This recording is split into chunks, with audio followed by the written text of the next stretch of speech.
എല്ലാ വിദ്യാർത്ഥികൾക്കും പുതിയൊരു വീഡിയോയിലേക്ക് സ്വാഗതം. ഈ വർഷത്തെ Kerala engineering pharmacy second allotment ലഭിച്ച വിദ്യാർത്ഥികൾക്കുള്ള അഡ്മിഷൻ ഇന്ന് അവസാനിക്കും.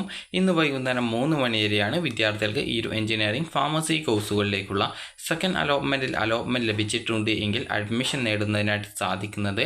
അതുകൊണ്ട് തന്നെ അലോട്ട്മെൻറ്റ് ലഭിച്ച വിദ്യാർത്ഥികൾ അഡ്മിഷൻ നേടിയിട്ടില്ല എങ്കിൽ ഇന്ന് വൈകുന്നേരം 3 മണിക്ക് മുമ്പായിട്ട് അഡ്മിഷൻ നേടാൻ ശ്രദ്ധിക്കുക.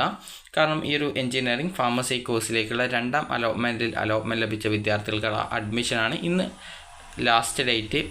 അപ്പോൾ വിദ്യാർത്ഥികൾക്ക് അതുപോലെ തന്നെ MBBS അതുപോലെ തന്നെ ഈ ഒരു BDS അതുപോലെ എഞ്ചിനീയറിംഗ് ഫാർമസി തേർഡ് അലോട്ട്മെൻറ്റ് അതുപോലെ ആർക്കിടെക്ചർ സെക്കൻഡ് അലോട്ട്മെൻറ്റ് എന്നിവയുടെ പ്രൊവിഷണൽ അലോട്ട്മെൻറ്റ് ഇന്ന് രാത്രിയോടെ പ്രസിദ്ധീകരിക്കുന്നതാണ്.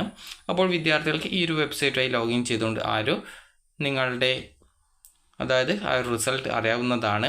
MBBS BDS കോഴ്സുകളിലേക്ക് പുതുതായിട്ട് എഞ്ചിനീയറിംഗ് ഫാർമസി ആർക്കിടെക്ചർ ഇവയിൽ ഏതെങ്കിലും അലോട്ട്മെൻറ്റ് ലഭിച്ച വിദ്യാർത്ഥികൾക്ക് MBBS BDS കോഴ്സുകളിലേക്കുള്ള ഫസ്റ്റ് അലോട്ട്മെൻറ്റ് കിട്ടുകയാണെങ്കിൽ ആദ്യം വരുന്നത് പ്രൊവിഷണൽ അലോട്ട്മെൻ്റ് ആണ്, അതിനുശേഷമാണ് മെയിൻ അലോട്ട്മെൻറ്റ് വരിക. അപ്പോൾ മെയിൻ അലോട്ട്മെൻറ്റ് കിട്ടുകയാണ് എങ്കിൽ നിങ്ങൾക്ക് ആദ്യം ലഭിച്ച അലോട്ട്മെൻറ്റ് നഷ്ടപ്പെടുന്നതും പിന്നീട് നിങ്ങൾക്ക് ലഭിക്കുന്ന MBBS BDS കോഴ്സുകളിലേക്കുള്ള അഡ്മിഷൻ നിങ്ങൾ എടുക്കേണ്ടതായിട്ട് വരുന്നതായിരിക്കും. അപ്പോൾ വിദ്യാർത്ഥികൾക്ക് ഇന്ന് വൈകുന്നേരം 3 മണി വരെയാണ് എഞ്ചിനീയറിംഗ് ഫാർമസി കോഴ്സിലേക്കുള്ള സെക്കൻഡ് അലോട്ട്മെൻറ്റ് പ്രകാരമുള്ള അഡ്മിഷൻ ഉണ്ടായിരിക്കുക. അലോട്ട്മെൻറ്റ് ലഭിച്ച വിദ്യാർത്ഥികൾ അഡ്മിഷൻ നേടാതിരിക്കുകയാണെങ്കിൽ ലഭിച്ച അലോട്ട്മെൻറ്റ് നഷ്ടപ്പെടുകയും നിങ്ങൾ ഓപ്ഷൻ രജിസ്ട്രേഷൻ സമയത്ത് നൽകിയിട്ടുണ്ടായിരുന്ന ആ ഒരു 2000 രൂപ നഷ്ടപ്പെടുന്നതും ആയിരിക്കും.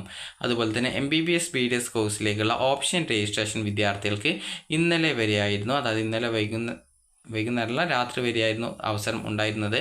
അപ്പോൾ അതിനുശേഷം ഈ ഒരു MBBS BDS കോഴ്സിലേക്കുള്ള 2 അലോട്ട്മെൻറ്റുകൾക്ക് ശേഷമായിരിക്കും ഈ ഒരു മെഡിക്കൽ അനുബന്ധ കോഴ്സുകളിലേക്കുള്ള ആയുർവേദ, ഹോമിയോസിദ്ധ, Unani, agriculture, fisheries, forestry, veterinary അതുപോലെ corporation and banking, climate change and environment science, BTech biotechnology എന്നിങ്ങനെയുള്ള കോഴ്സുകളിലേക്കുള്ള പ്രവേശനത്തിനായിട്ടുള്ള ഓപ്ഷൻ രജിസ്ട്രേഷൻ ഉണ്ടായിരിക്കുക.